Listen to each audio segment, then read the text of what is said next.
Takže ahoj, dnešní video to bude minihaul, ale opravdu fakt malý minihaul a bude to mám tady 4 věci pro mé křečky a 1 věc pro sebe. A takže vám ukážu tu první, prostě věci, co jsem si koupila. Tak jdeme na to. Jako první věc, tady mám takovouhle velkou klec, nevím, kolik je to rozměry, ale prostě je to takováhle klec pro novýho křečka, který se jmenuje Julinka, zahrabaná Julinka, Lostomilá. A co nezasypíš? No je prostě tady spí, ale prostě tu vám takhle nebudu ukazovat. Mělo to všechno kolečko, druhý patro a jinak to takhle bylo složení a já jsem s tím neměla problém. A cena téhle klece je 336 korun stála tahle klec. Ne, nejde vidět. Takže 336 stála tady ta klec. Další věc, a to je taky do klece Julinky, je tady to pítko. Normální pítko, má to kolik? Má to 75 ml. A tady je i odměrka jakože 60, 45, 30 a 15. Takže takhle.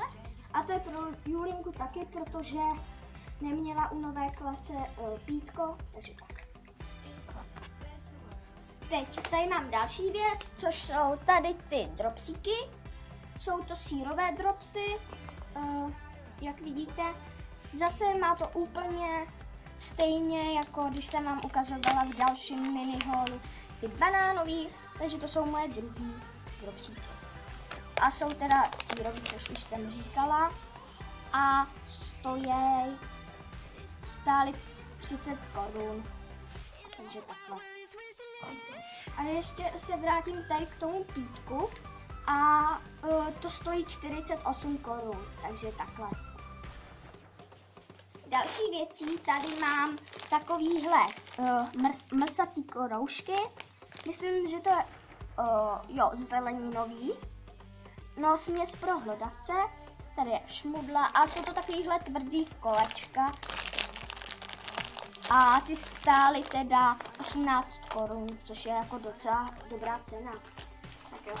Další věc, a to je poslední věc pro křečky, tu mám takovéhle 2 tyčinky. Jedna tyčinka je pro Růženku a jedna tyčinka pro Julinku.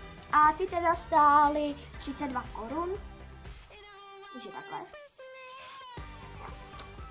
A jsou ovocný teda. Jo. A teď jdeme na poslední věc a to je pro mě. A to mám tady takovýhle plavky na léto teda. Tak. A ještě tady takhle. To je hořejšek. A je to jsou hrozně hezký. A kdybyste někdo